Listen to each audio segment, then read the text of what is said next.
Break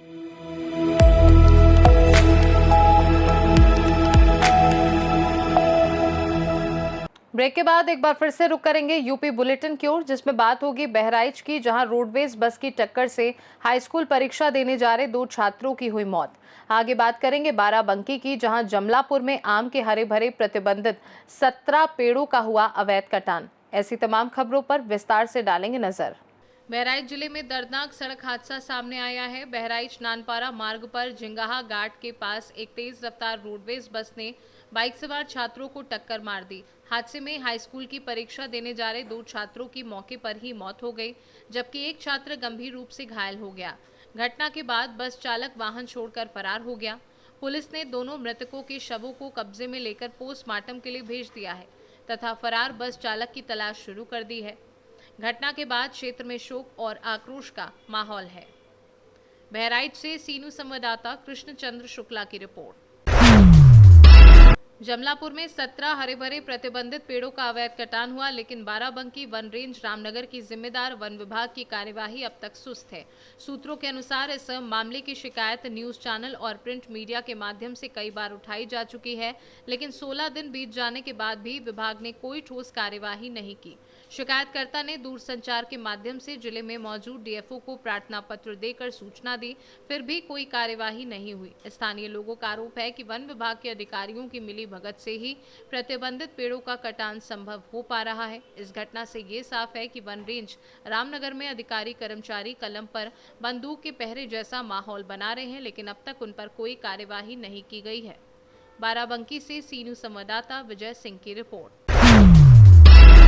खबर UP के चंदौली जनपद से है, जहां चकिया तहसील क्षेत्र के बेलावार ग्राम सभा में सिंचाई विभाग द्वारा किसानों की तहसील जमीन पर अचानक खुदाई शुरू कर दिए जाने से क्षेत्र में भारी आक्रोश फैल गया है। ग्रामीणों का आरोप है कि विभाग ने ना तो पूर्व में कोई सूचना दी और ना ही भूमि के बदले किसी प्रकार का आर्थिक मुआवजा निर्धारित किया। बताया जा रहा है कि संबंधित जमीन किसानों के नाम दर्ज तहसीली भूमि है। इसके बावजूद विभागीय टीम द्वारा जेसीबी मशीन लगाकर खुदाई कार्य प्रारंभ कर दिया गया है। जब किसानों को इसकी जानकारी हुई तो वे मौके पर पहुंचकर विरोध जताने लगे। किसानों का कहना है कि यदि सरकार या विभाग को किसी परियोजना के लिए जमीन की आवश्यकता थी तो नियमानुसार अधिसूचना जारी कर मुआवजा तय किया जाना चाहिए था। बिना सूचना और बिना भुगतान के जमीन पर कार्य शुरू करना सीधे तौर पर किसानों के अधिकारों का हनन है। ग्रामीणों ने मांग की है कि या तो उनकी जमीन का उचित बाजार दर पर मुआवजा दिया जाए अथवा जमीन के बदले दूसरी जमीन उपलब्ध कराई जाए, अन्यथा वे आंदोलन के लिए बाध्य होंगे। ग्रामीणों ने प्रशासन से तत्काल हस्तक्षेप कर निष्पक्ष जांच और न्यायपूर्ण समाधान की मांग की है। फिलहाल गांव में स्थिति तनावपूर्ण बनी है और लोग आगे की रणनीति पर विचार कर रहे हैं। नाम और परिचय बताइए। कमला प्रजापति रामशाला। यहाँ पे आप लोग इकट्ठा हुए हैं, क्या है पूरा मामला?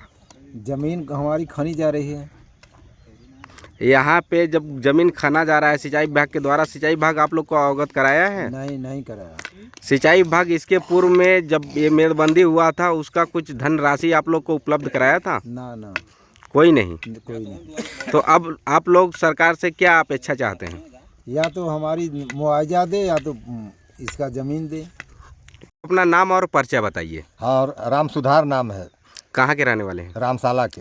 यहाँ पे ग्राम सभा बिलावर में बंधी में आप लोग इकट्ठा हुए हैं भारी संख्या में, यहाँ पे क्या है समस्या? समस्या यही है कि हम लोगों की ज़मीन नंबर की है और न मुआवजा मिला न ज़मीन का बदला ज़मीन, और ज़बरदस्ती माटी खननी जा रही है। कोई हम लोगों की बात नहीं मान रहा है। किसके द्वारा माटी खनन किया जा रहा है? ठेकेदार द्वारा। ठेकेदार कौन है? अब ये तो हमको नहीं मालूम है। ये विभाग कौन खन रहा है? सिंचाई विभाग। सिंचाई विभाग आप लोग को अवगत कराया था मिट्टी खनन करने के लिए? नहीं, वो बोल रहा था कि पहले आया कि हम खनने के सिंचाई विभाग की जमीन, वो जमीन जो है नहीं खन रहा है और हम लोगों का जबरदस्ती जमीन खनी। सिंचाई विभाग की जमीन यहाँ से कितनी दूरी है? बस 100 मीटर 150 मीटर है, उसमें फसल है, उसको बचा रहे हैं पैसा लेकर के। हम लोगों की नंबर की ज़मीन जो है जबरदस्ती कोड़ रहे हैं, कह रहे हैं कि हम जो है मुकदमा कर देंगे आप रोकेंगे तो। ऐसा कह रहे हैं सिंचाई विभाग? हाँ। और परिचय बताइए। रामचंद्र प्रजापति, खोजापुर। यहाँ पे आप लोग बिलावर बंधी में भारी संख्या में इकट्ठा हुए हैं, क्या है? हम लोग का जमीन खनन हो रहा है अवैध ढंग से, न हमको मुआवजा मिला है न जमीन का बदला कहीं जमीन मिला है। कौन सा विभाग के द्वारा खनन हो रहा है? सिंचाई विभाग के द्वारा। सिंचाई विभाग जब यहाँ पे खनन करने के लिए आया था तो क्या आप लोग की तहसील की ज़मीन थी, आप लोग को अवगत कराया गया? नहीं कराया गया। कितने दिन से खनन चल रहा है? खनन चल रहा है ढेर दिन से, लेकिन ये 2-4 दिन से हम लोगों की ज़मीन खनी जा रही है। तहसील की आप लोग की ज़मीन जी है? हाँ। इसका आप लोग को आर्थिक मुआवजा मिला है कुछ कभी? मुआवजा नहीं मिला है। क्या मुआवजा मिलना संभव लग रहा है?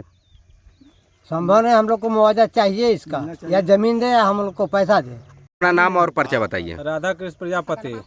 यहाँ पे आप लोग बिलावर ग्राम सभा में इकट्ठा हुए हैं, क्या है पूरी समस्या?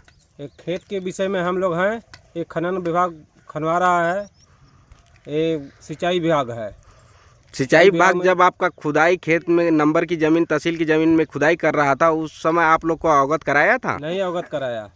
क्या इसका मुआवजा बिना दिए ही इसका खुदाई शुरू कर दिया गया? बिना मुआवजा दिए हुए खुदाई किया है।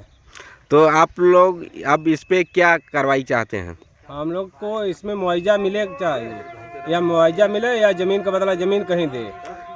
तो आप लोग इसका आख्या एप्लीकेशन कहीं और डाले हैं? कहीं नहीं डाले हैं, हम लोग को मालूम ही नहीं था तो एप्लीकेशन कैसे डालें।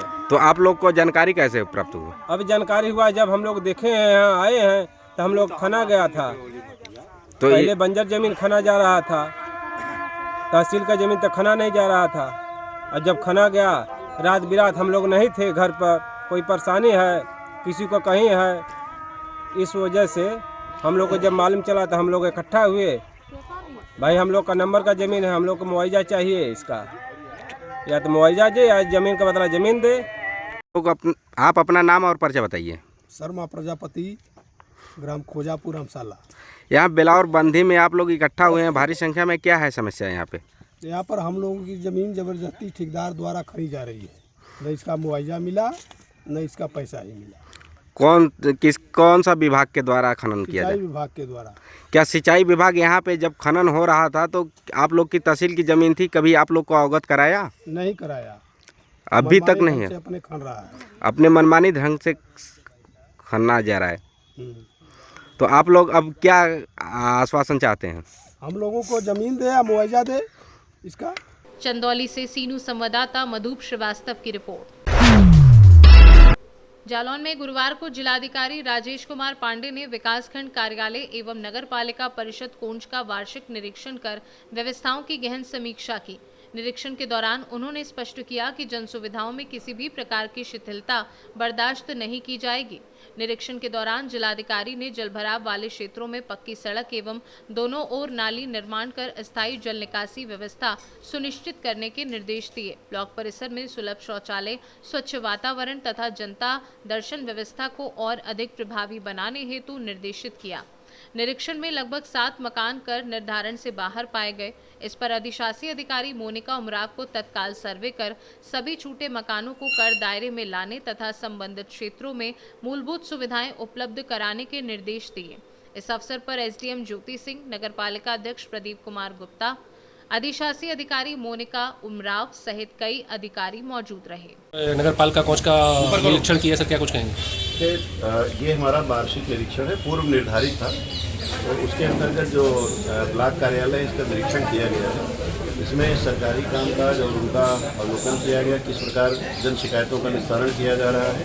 वहाँ पर कुछ जनसंख्या बढ़ाने के मेरे द्वारा निर्देश दिए गए हैं। बारिश के समय में जल भराव हो जाता था, उस सड़क को पक्की करा करके दोनों तरफ नाली करके जल निकासी के निर्देश दिए गए हैं। लोगों के बैठने के लिए व्यवस्था को और सुदृढ़ करना, जो जनता दर्शन है उसको और प्रभावशाली बनाना, SIR की सुनवाई का कार्यक्रम चलना है उसको भी ठीक करने के निर्देश दिए हैं कि ताकि और प्रभावी ढंग से इसका निस्तारण किया जा सके। ब्लॉक में आने वाले लोगों के लिए सुलभ शौचालय की व्यवस्था पृथक से और अच्छे कंडीशन में करने के निर्देश दिए गए ताकि लोगों को एक स्वच्छता का आभास और कुछ सीख करके जाए। इसी प्रकार कोंच का भी निरीक्षण किया गया, नगर पालिका का। इसमें मेरे द्वारा निर्माण कार्यों की पत्रावलियाँ देखी गई हैं और उनको देखा गया। उसमें 2-3 चीज़ों को इनको सुझाव शामिल करने के लिए बताया गया ताकि समयबद्ध और गुणवत्तापरक निर्माण हो। म्यूटेशन के रजिस्टर देखे हैं, सर्वे का और सब अद्यतनीकरण पाया गया है, उसमें कोई नहीं है।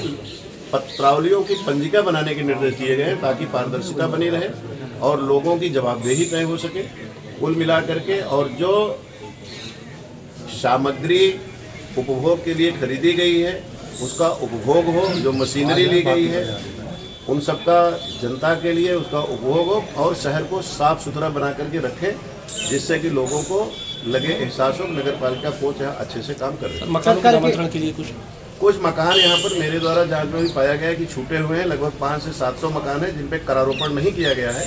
इसके लिए मैंने ईओ को और उनकी टीम को दिया है कि निर्देश इसको तत्काल सर्वे करा करके उनको शामिल करें और उस क्षेत्र का जो है वो जो हमारी अवस्थापना है 15वें वित्त है, राज्य वित्त है और शासन से मिलने वाली ग्रांट से वहाँ पर अवस्थापना सुविधाएं भी बढ़ाएं। जालौन से सीनू संवाददाता जितेंद्र कुशवाहा की रिपोर्ट। प्रयागराज थाना औद्योगिक क्षेत्र थाना अंतर्गत रामपुर तिराहा के पास भीषण सड़क दुर्घटना हो गई। हादसे में दोपहिया वाहन सवार व्यक्ति की मौके पर ही दर्दनाक मृत्यु हो गई। प्रत्यक्षदर्शियों के अनुसार टक्कर इतनी जोरदार थी कि वाहन पूरी तरह क्षतिग्रस्त हो गया। सूचना मिलते ही स्थानीय पुलिस मौके पर पहुंची और शव को कब्जे में लेकर पोस्टमार्टम के लिए भेज दिया। घटना के बाद क्षेत्र में अफरा तफरी का माहौल रहा। पुलिस मामले की जांच कर रही है और हादसे के कारणों का पता लगाया जा रहा है।